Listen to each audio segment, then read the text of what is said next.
설날 아침 며느리 앞에서 친어머니를 길바닥으로 밀쳐낸 아들. 그로부터 딱 1년 뒤 수십억 자산가가 되어 나타난 어머니는 아들을 향해 잔인한 칼날을 휘두르기 시작합니다. 금쪽 같던 아들을 단숨에 알거지로 만들어버린 어머니의 소름 돋는 계획. 과연 이 모자 사이에는 어떤 기막힌 진실이 숨겨져 있는 걸까요? 지금 이 이야기를 혼자 듣고 계신가요? 괜찮습니다. 여기는 그런 분들이 조용히 머무는 곳입니다. 차가운 빗줄기가 도심의 밤거리를 두들기고 있습니다. 화려한 네온사인 불빛 아래 한 남자가 고급 세단의 문손잡이를 붙잡고 처절하게 울부짖고 있네요. 한때는 번듯한 정장 차림으로 명함을 건네던 사업가 철수 씨, 지금은 진흙투성이 와이셔츠에 찢어진 바지를 입고 아스팔트 위를 기어가고 있습니다. 어머니, 제발 저 좀 살려주세요. 제가 잘못했습니다. 목이 쉬도록 외쳐대지만 차 안의 노부인은 꿈쩍도 하지 않습니다. 고급스러운 회색 한복을 단정하게 차려입은 박씨 부인, 그녀의 무릎 위에는 두툼한 서류 뭉치가 놓여 있지요. 수십억 원의 재산을 사회에 환원한다는 기부증서, 그리고 아들 명의의 모든 자산을 정리했다는 법적 문서들입니다. 철수 씨는 차 유리창을 두드리며 비명에 가까운 소리를 질러댑니다. 엄마, 나 죽습니다. 사채업자들이 내일까지 안 갚으면 정말로 죽인답니다. 제발 한 번만, 딱 한 번만요. 하지만 박씨 부인의 얼굴에는 어떤 감정의 동요도 보이지 않습니다. 그녀는 고개를 약간 돌려 기사에게 짧게 말합니다. 출발하세요. 철수야, 내가 나를 쓰레기 취급하며 빗속에 내쫓았을 때는 이런 날이 올 줄 몰랐겠지. 묵직한 엔진음과 함께 차가 천천히 움직이기 시작합니다. 철수 씨는 차체를 붙잡고 몇 걸음 비틀거리며 따라가다가 결국 빗물 웅덩이 속으로 고꾸라지고 맙니다. 어머니, 엄마. 그의 절규가 빗소리에 묻혀 사라져갑니다. 테일라이트의 붉은 불빛이 어둠 속으로 멀어지고 남겨진 아들은 차가운 도로 위에서 오열하고 있네요. 도대체 무슨 일이 있었기에 평생을 자식 하나 바라보며 살아온 어머니가 이토록 냉혹한 복수기가 된 걸까요? 그 기막힌 이야기 지금부터 1년 전으로 돌아가 천천히 들려드리겠습니다. 때는 1년 전 민족 최대 명절인 설날 아침입니다. 거리마다 고향 가는 사람들로 북적이고 가족을 만난다는 설렘이 공기 중에 가득하네요. 하지만 박씨 부인의 가슴속은 묘한 불안감으로 무겁기만 합니다. 그녀는 새벽부터 일어나 장을 봤습니다. 아들이 좋아하는 LA 갈비를 사서 정성껏 재워두고 손주들 먹으라고 각색 송편까지 빚어왔지요.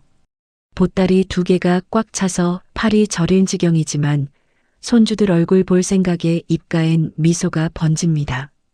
아파트 복도를 걸어 아들 집 앞에 도착한 박씨 부인, 초인종을 누릅니다. 1번, 2번. 한참을 기다려도 문은 열리지 않네요. 혹시나 싶어 3번째 누르자 안에서 날카로운 여자 목소리가 흘러나옵니다. 또 왔어? 진짜 연락도 없이 오시면 어떡해. 나 오늘 친정 가야 한다니까. 며느리의 짜증 섞인 목소리입니다. 이어서 무거운 발걸음 소리가 들리더니 현관문이 살짝만 열립니다. 틈 사이로 비집고 나온 건 아들 철수 씨의 피곤한 얼굴이네요. 박씨 부인은 당황해서 보따리를 들어 보이며 조심스럽게 말합니다. 아니, 명절인데 떡국이라도 같이. 내가 좋아하는 갈비도 재워왔다. 하지만 철수 씨는 어머니의 눈도 제대로 마주치지 않은 채 한숨을 쉽니다. 엄마, 우리 지금 나가야 해요. 며느리 친정 가는데 시간 없어. 그냥 가세요. 나중에 용돈 보낼게. 아니, 잠깐만.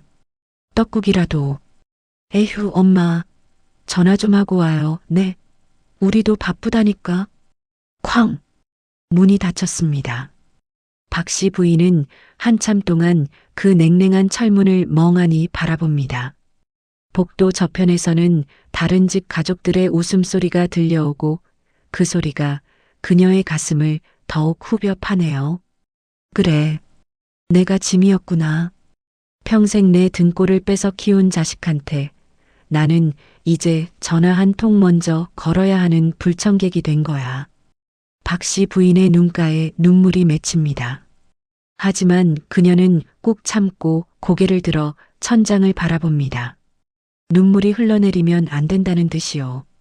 무거운 보따리를 다시 들어 올리고 비틀거리며 복도를 걸어 나갑니다. 엘리베이터 안 거울에 비친 자신의 모습을 보던 그녀의 입에서 쓴웃음이 새어나옵니다. 주름진 얼굴, 거친 손, 남루한 외투. 이게 평생 희생한 어머니의 말로인가 싶어 가슴이 무너져 내립니다. 아파트를 나와 버스 정류장까지 걸어가는 동안 박 씨 부인의 머릿속에는 지난 세월이 파노라마처럼 스쳐 지나갑니다. 남편이 일찍 세상을 떠나고 홀로 식당 설거지, 청소 일을 전전하며 아들 대학까지 보냈던 그 고된 세월들. 영감, 우리 아들 이렇게 키우려고 내가 이렇게까지 고생한 건 아니었는데. 그때였습니다. 버스를 기다리던 박 씨 부인의 낡은 가방에서 오래된 서류 봉투 하나가 삐져나왔습니다. 30년 전 남편이 임종 직전 그녀의 손에 쥐어줬던 그 땅 문서였지요. 나중에 정말 힘들 때 이거라도 있으면 팔아서 쓰게라던 남편의 마지막 말이 귓가에 맴돕니다. 그동안 한 번도 열어보지 않았던 그 봉투. 박 씨 부인은 떨리는 손으로 봉투를 만지작거립니다. 과연 이 낡은 서류가 그녀의 인생을 어떻게 바꿔놓게 될까요? 설날의 서러움을 안고 시골 단칸방으로 돌아온 박 씨 부인. 며칠 동안 밥도 제대로 넘기지 못한 채 이불 속에만 파묻혀 지냈습니다. 나이 든 가슴에 자식의 냉대만큼 아픈 것도 없지요. 그런데 사흘째 되던 날 저녁 TV에서 흘러나온 뉴스 하나가 그녀의 귀를 번쩍 들게 만들었습니다. 경기도 동미시 일대가 제3차 신도시 개발구역으로 최종 확정되었습니다. 특히 비내동 산 147번지 일대는 중심 상업지구로 편입되어 박 씨 부인은 벌떡 일어나 TV 화면을 뚫어지게 쳐다봅니다. 화면 속 지도에 빨갛게 표시된 그 지역. 분명 남편이 남긴 땅 문서에 적혀 있던 바로 그 주소였습니다. 손이 부들부들 떨렸습니다. 서랍 깊숙이 처박아뒀던 낡은 봉투를 꺼내 뜯어봅니다. 30년 묵은 노란 종이, 거기 또박또박 적힌 글씨. 경기도 동미시 비내동 산 147-3번지, 지목 임야, 면적 3280평. 세상에, 이게 정말. 다음 날 새벽 박 씨 부인은 그 땅을 직접 확인하러 갔습니다. 버스를 2번이나 갈아타고 도착한 곳은 자풀만 무성한 야산이었지요. 하지만 입구에는 벌써 측량 말뚝이 박혀 있고 신도시 개발 예정 구역이라는 노란 플래카드가 펄럭이고 있었습니다. 그 순간 박 씨 부인의 눈에서 눈물이 주르륵 흘러내렸습니다. 기쁨의 눈물일까요? 슬픔의 눈물일까요? 아니, 둘 다였습니다. 영감, 당신이 죽어서도 나를 살리려고 이 땅을 남겨줬구려. 하지만 이 돈을 저 불효자 녀석한테 그냥 줄 순 없어요. 박 씨 부인은 곧장 시내 법무사 사무실을 찾아갔습니다. 떨리는 목소리로 땅 문서를 내밀자 법무사는 서류를 꼼꼼히 살펴보더니 놀란 얼굴로 말했습니다. 어르신, 이 땅이 개발구역 한복판에 있습니다. 보상금이 최소 60억은 나올 겁니다. 60억? 평생 푼돈 모아 월세 내며 살아온 박 씨 부인에게는 상상조차 할 수 없는 액수였습니다. 하지만 그녀의 표정은 밝아지지 않았습니다. 오히려 더 굳어졌지요. 선생님, 한 가지만 여쭤보겠습니다. 이 돈을 제 뜻대로만 쓸 수 있게 하는 방법이 있을까요? 제 자식이라 해도 함부로 못 건드리게 말입니다. 법무사는 잠시 고개를 갸우뚱하더니 이해했다는 듯 고개를 끄덕입니다. 이런 상담 요즘 부쩍 늘어났다고 하더군요. 자식 때문에 가슴앓이 하는 노인들 말입니다. 공익신탁이나 조건부 유언 방식이 있습니다. 또는 사회복지법인 설립도. 박 씨 부인은 법무사의 설명을 한 글자도 놓치지 않으려는 듯 집중해서 들었습니다. 그리고 머릿속으로 치밀한 계획을 세우기 시작했지요. 철수야, 애미가 바보인 줄 알았니? 내가 얼마나 돈에 눈이 먼 놈인지 30년을 봐왔단다. 이번엔 제대로 가르쳐 주마. 며칠 후 박 씨 부인은 믿을 만한 변호사를 선임했습니다. 그리고 정교한 법적 장치들을 하나하나 준비해 나갔습니다. 겉으로는 아무것도 모르는 가난한 노인으로 보이지만 그녀의 머릿속에는 완벽한 복수극의 시나리오가 그려지고 있었습니다. 하지만 이 모든 계획에는 한 가지 위험 요소가 있었습니다. 아들이 너무 일찍 이 소식을 알아버리면 안 된다는 것이지요. 박 씨 부인은 변호사에게 신신당부했습니다. 제가 준비 다 될 때까지는 절대 비밀로 해주세요. 그런데 세상에 비밀이란 게 얼마나 새어나가기 쉬운 것인지 박 씨 부인은 미처 알지 못했습니다. 보상금 소식이 발표된 지 2주가 지났을 무렵 박 씨 부인의 시골집 대문 앞에 낯선 고급 승용차 한 대가 멈춰 섰습니다. 차에서 내린 사람은 다름 아닌 아들 철수 씨였습니다. 불과 한 달 전 설날에 어머니를 문전박대했던 그 아들이 이번엔 양손 가득 선물을 들고 나타난 겁니다. 백화점 포장지가 번지르르한 고급 보약 세트, 비단 이불, 그리고 최신형 안마의자, 카탈로그까지. 어머니, 제가 왔습니다. 대문을 열고 들어서는 철수 씨의 목소리는 꿀을 발라놓은 듯 달콤했습니다. 뒤따라 며느리도 얼굴 가득 웃음을 띠고 들어오네요. 설날에 그렇게 짜증을 내던 여자가 맞나 싶을 정도로 180도 달라진 모습이었습니다. 박 씨 부인은 마루에 앉아 뜨개질을 하다가 고개를 들었습니다. 그녀의 얼굴에는 놀람도 반가움도 없었습니다. 다만 담담한 표정으로 아들을 바라볼 뿐이었지요. 왜 왔니? 짧은 질문이었지만 그 속에 담긴 냉기를 철수 씨는 느끼지 못했습니다. 아니, 느끼지 못한 척했다는 게 맞겠지요. 그는 마당에 꿇어앉으며 눈물까지 글썽였습니다. 어머니, 제가 정말 죽을 죄를 지었습니다. 설날에 제정신이 아니었어요. 사업 때문에 스트레스 받아서 제발 용서해 주세요. 며느리도 덩달아 박 씨 부인의 손을 덥석 잡습니다. 어머니, 저도 정말 반성하고 있어요. 그날 밤 잠도 못 자고 울었어요. 이렇게 효도 못한 며느리가 어디 있어요.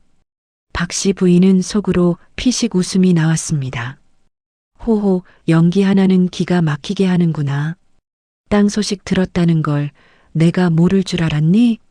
하지만 겉으로는 아무렇지 않은 듯 그들을 맞아들였습니다. 그래, 들어와라. 저녁이나 먹고 가거라.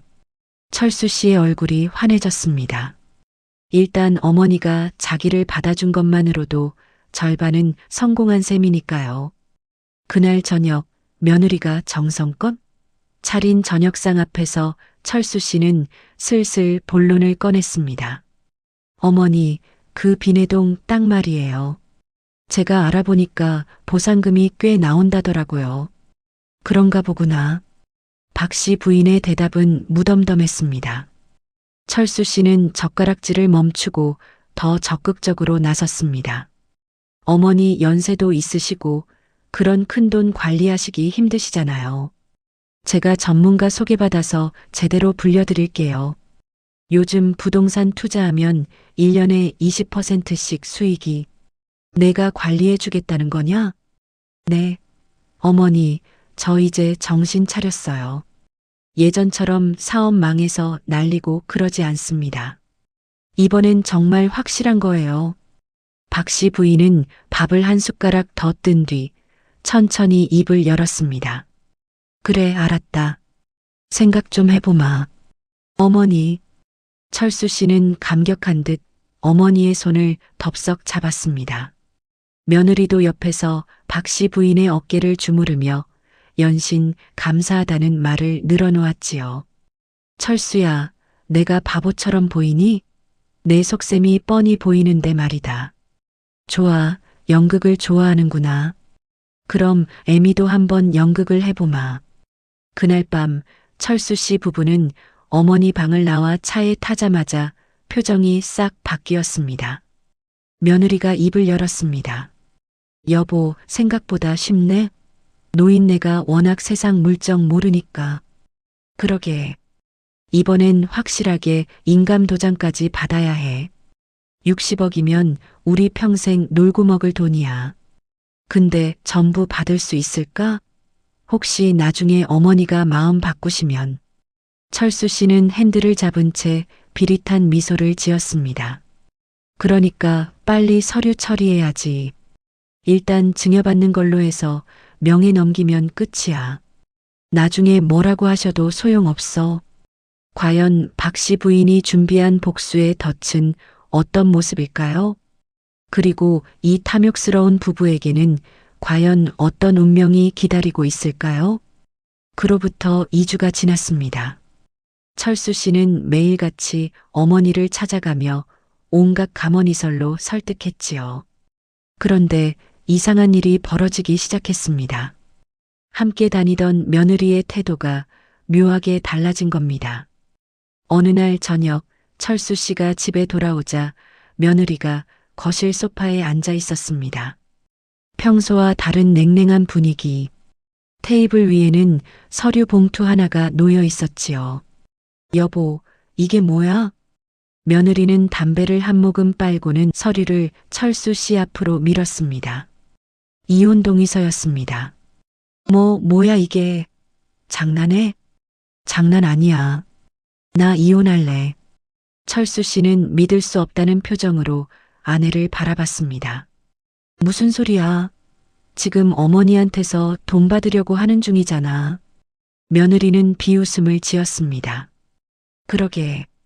그 늙은이 도장 하나 안 찍어주잖아. 벌써 2주째야. 나 더 이상 못 기다려. 조금만 더 기다리면 돼. 어머니가 마음 약해지시고 있어. 약해지긴. 나 어제 우연히 봤어. 내 엄마 변호사 사무실 들어가는 거. 철수 씨의 얼굴이 새하얗게 질렸습니다. 뭐? 바보 같은 소리 하지 마. 그 노인네 우리보다 한 수 위야. 이미 재산 처분 계획 다 세워놨을 거라고. 넌 한 푼도 못 받아. 며느리는 자리에서 일어나며 핸드백을 집어들었습니다. 그리고 말이야, 나 사실 3개월 전부터 다른 남자 만나고 있었어. 재산 분할 필요 없으니까 그냥 깔끔하게 합의 이혼해주면 좋겠어. 뭐라고? 김 과장님, 너도 알잖아. 내 회사 상사였던. 이미 그분한테 사정 다 얘기했어. 나 받아준대. 미안하지만 난 가난하게 살 생각 없거든. 쾅! 현관문이 닫혔습니다. 철수 씨는 그 자리에 멍하니 서 있었습니다. 아내가 나간 빈집, 테이블 위에 이혼 동의서, 그리고 창밖으로 보이는 차가운 도시의 불빛들. 모든 게 비현실적으로 느껴졌지요. 순간 그의 휴대폰이 울렸습니다. 문자 메시지였습니다.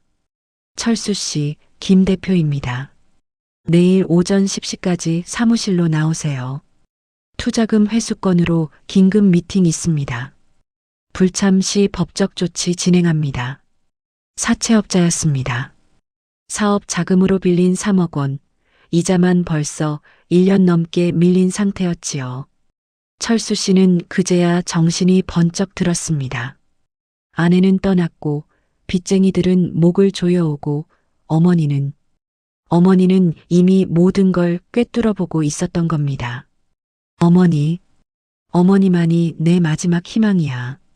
하지만 그는 미처 깨닫지 못했습니다. 자신이 지금까지 어머니를 대한 방식이 얼마나 잔인했는지를요. 그리고 그 대가가 곧 돌아올 거라는 사실도. 다음 날 새벽 박 씨 부인은 이상한 소리에 잠을 깼습니다. 대문을 두드리는 소리였지요. 밖으로 나가보니 아들 철수 씨가 술에 취한 채 대문 앞에 주저앉아 있었습니다. 어머니. 박 씨 부인은 한숨을 쉬며 대문을 열었습니다.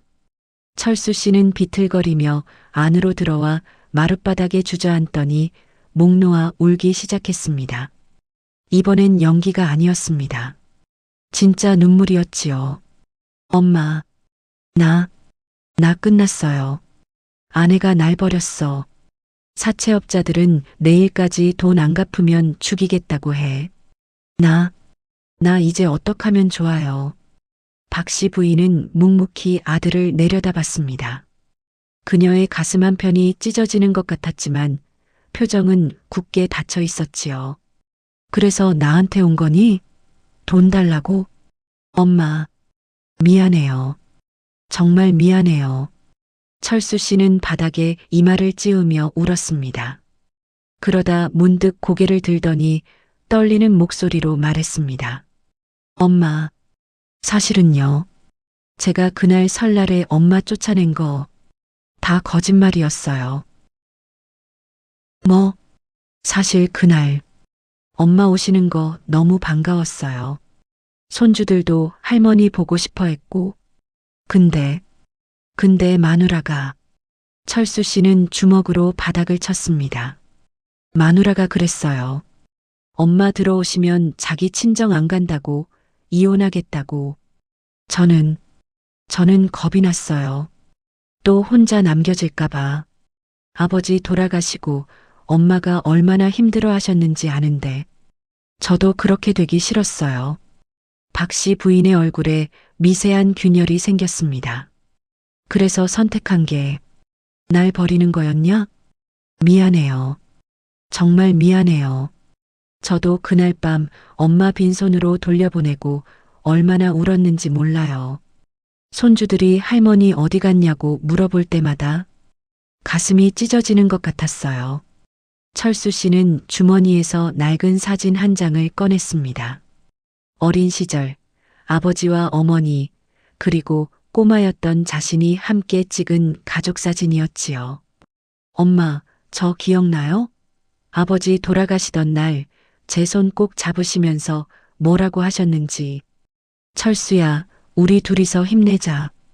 엄마가 널 꼭 사람 만들어줄게 그러셨잖아요. 박 씨 부인의 눈에서 처음으로 눈물이 흘러내렸습니다. 근데 엄마, 저는 사람이 못 됐어요. 엄마 은혜를 돈으로 갚으려고 했어요. 명절 때마다 용돈 드리면 효도인 줄 알았어요. 진짜 효도가 뭔지도 모르고 이 녀석이 아직은 완전히 썩지 않았구나. 박 씨 부인은 떨리는 손으로 아들의 어깨를 잡았습니다. 30년 만에 처음으로 아들과 진심으로 마주하는 순간이었습니다. 철수야, 엄마 그 땅 보상금 엄마 마음대로 하세요. 저는 한 푼도 필요 없어요. 제발 저 한 번만 용서해 주세요. 다시는 엄마한테 상처 안 드릴게요. 과연 이 고백은 진심일까요? 박 씨 부인의 가슴 속에서는 두 가지 감정이 격렬하게 충돌하고 있었습니다. 모성애와 배신감, 용서와 복수. 그녀는 밤새도록 잠을 이룰 수가 없었습니다. 아들을 돌려보낸 후 박 씨 부인은 잠을 이룰 수가 없었습니다. 창밖으로 동이 트고 있었지만 그녀의 머릿속은 온통 혼란스러웠지요. 탁자 위에는 두 가지 서류가 놓여 있었습니다. 하나는 변호사가 준비해둔 재산 기부 및 신탁 계약서, 다른 하나는 아들 명의 채무, 변제 및 생활비 지원 계약서였습니다. 박 씨 부인은 떨리는 손으로 서류를 만지작거렸습니다. 30년을 키웠어. 내 젊음도 건강도 모든 걸 다 바쳤지. 그런데 돌아온 건 냉대와 무시뿐이었어. 그런 놈을 왜 내가 또 용서해야 하는 거야? 하지만 마음 한켠에서는 다른 목소리가 들려왔습니다. 하지만 철수는 내 자식이야. 저 녀석도 힘들었을 거야. 아내 눈치 보고 사업 망하고 잘못은 했지만 그래도 내 핏줄인데. 박 씨 부인은 벽에 걸린 남편의 영정 사진을 올려다 봤습니다. 영감, 당신이라면 어떻게 했을까요? 저 녀석을 그냥 놔둬야 할까요? 아니면 말끝을 흐리던 그때 현관 쪽에서 인기척이 들렸습니다. 누군가 대문 앞에 무언가를 놓고 가는 소리였지요. 박 씨 부인이 나가보니 택배 상자 하나가 놓여 있었습니다. 보내는 사람 난에는 철수라고 적혀 있었습니다. 상자를 열어보니 편지 한 장과 함께 낡은 물건들이 들어 있었습니다. 어린 시절 철수가 어머니 날 직접 만들어준 카네이션 조와 군대 갔을 때 보낸 편지들, 그리고 대학 졸업식 날 어머니와 찍은 사진. 편지를 펼쳤습니다.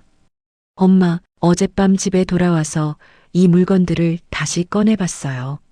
제가 엄마를 사랑했던 시절이 분명 있었어요. 언제부턴가 돈이 사람보다 중요해졌고 체면이 효도보다 앞섰습니다.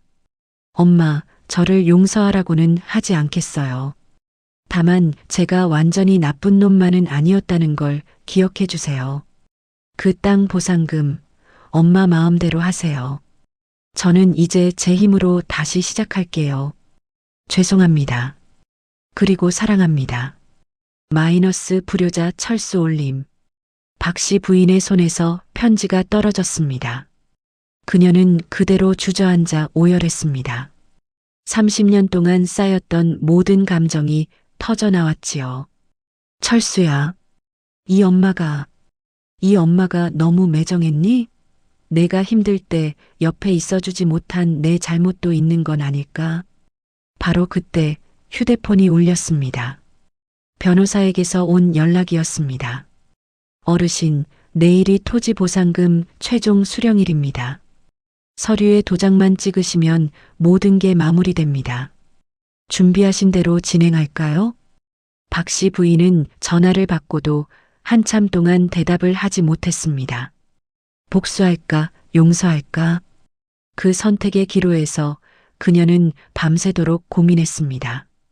다음 날 아침 박 씨 부인은 변호사 사무실로 가기 전에 한 곳을 들러야 할 것 같다는 생각이 들었습니다. 며칠 전 철수의 옛 친구에게 우연히 들은 이야기가 마음에 걸렸거든요. 아줌마, 철수 요즘 병원 자주 다니는 것 같던데 괜찮은 거예요? 그때는 그냥 흘려들었지만 어젯밤 편지를 받고 나니 뭔가 불길한 예감이 들었습니다. 박 씨 부인은 서울 시내 큰 종합병원 몇 군데에 전화를 걸어봤습니다. 세 번째 병원에서 확인됐습니다. 네, 김철수 환자분 저희 병원 소화기내과 외래 진료받고 계십니다. 박 씨 부인의 가슴이 철렁 내려앉았습니다. 그녀는 서둘러 그 병원으로 향했지요. 병원에 도착해 원무과에 물어보니 오늘이 마침 철수 씨의 진료 날이라고 했습니다. 무슨 병이길래? 우리 철수가 엄마한테도 말 못하고. 박 씨 부인은 복도 기둥 뒤에 몸을 숨긴 채 아들을 기다렸습니다. 얼마 후 진료실 문이 열리고 철수 씨가 나왔습니다. 그런데 그의 모습이 한 달 전보다 훨씬 야위어 보였습니다. 철수 씨는 복도 의자에 앉아 처방전을 들여다보고 있었습니다. 박 씨 부인은 슬며시 다가가 그의 어깨 너머로 서류를 훔쳐봤습니다.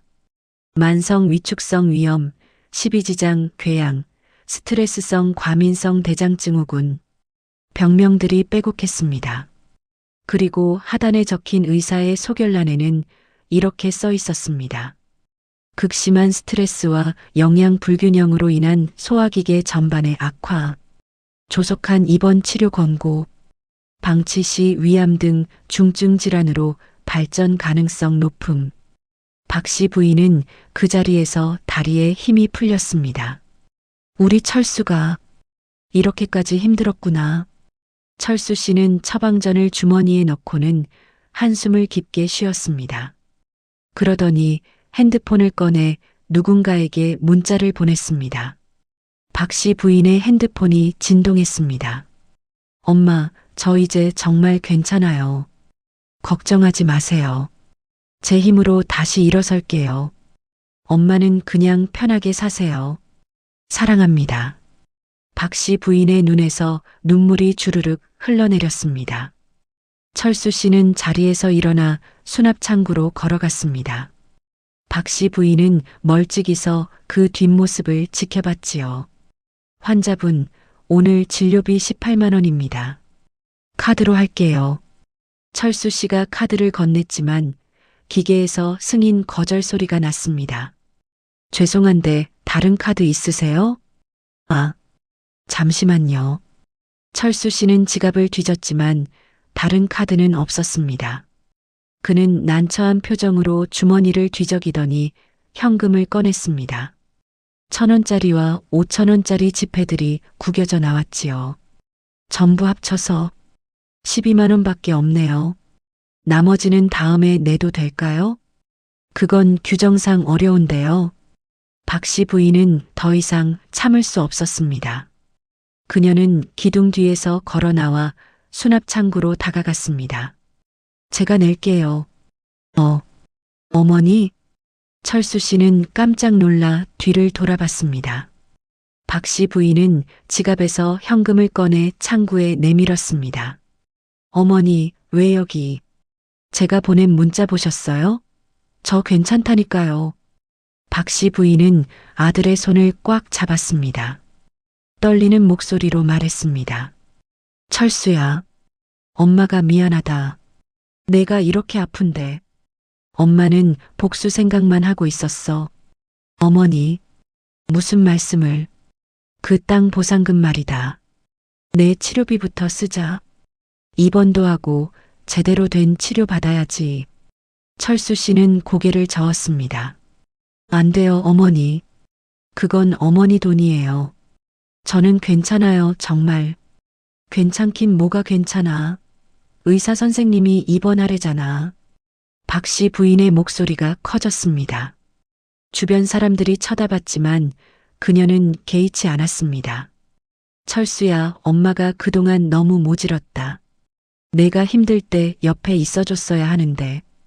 미안하다, 정말 미안해. 엄마. 철수 씨의 눈에서도 눈물이 흘러내렸습니다.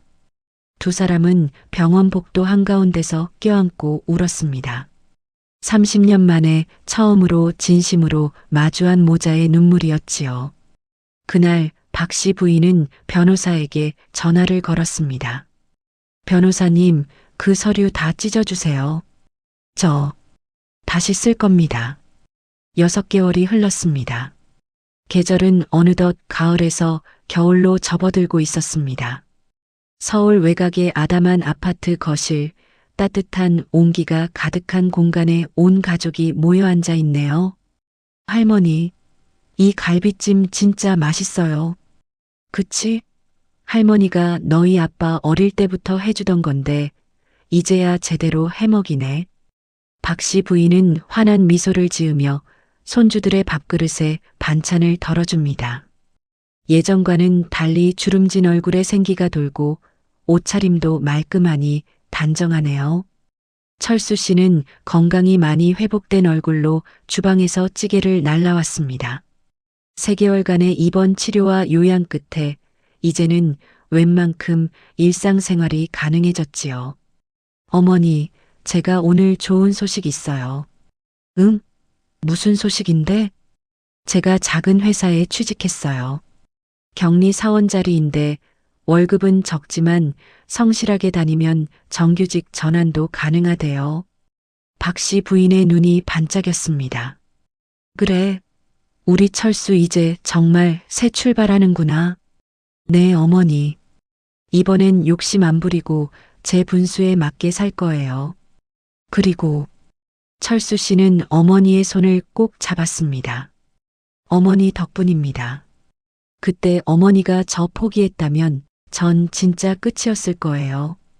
박 씨 부인은 아들의 손을 토닥였습니다. 에이, 무슨 소리야. 엄마가 널 어떻게 포기해. 그리고 엄마도 미안했어. 너한테만 잘하라고만 했지. 내 마음은 몰라줬잖니. 어머니, 손주 중 큰아이가 물었습니다. 근데 할머니, 그 땅 보상금은 어떻게 하신 거예요?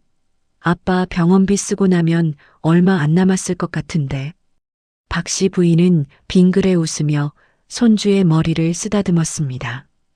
호호, 그게 말이다. 할머니가 아주 똑똑하게 썼지. 철수 씨가 거들었습니다. 어머니께서 아주 멋진 결정을 하셨단다. 우선 아빠 병원비 2억 쓰고 너희들 대학 등록금 명목으로 교육신탁 5억 묶어 놓으셨어. 너희가 대학 갈 때까지 아무도 못 쓰게. 우와. 그리고 할머니 노후 생활비로 10억은 연금보험 들어 놓으셨고 나머지는 박 씨 부인이 말을 이었습니다. 나머지는 우리 동네 독거노인 복지센터 짓는데 기부했단다. 할머니처럼 자식들 못 만나서 외롭게 사는 어르신들 많거든. 할머니 진짜 멋있어요. 식탁에 둘러앉은 가족들의 얼굴에 따뜻한 미소가 번졌습니다. 박 씨 부인은 이 평화로운 광경을 보며 가슴이 뭉클했지요. 영감, 보고 있소? 우리 철수, 이제 제대로 된 사람 됐소. 조금 돌아서 왔지만 이게 진짜 가족이구려. 식사를 마친 후 철수 씨는 어머니를 조용한 베란다로 모셨습니다. 그리고 주머니에서 작은 상자 하나를 꺼냈습니다. 어머니, 이거 받아주세요. 상자를 열어보니 예쁜 금반지 한 쌍이 들어 있었습니다. 이게 뭐니? 제 첫 월급 받았어요. 많지는 않지만 어머니한테 효도 한번 제대로 하고 싶어서요. 박 씨 부인의 눈시울이 붉어졌습니다.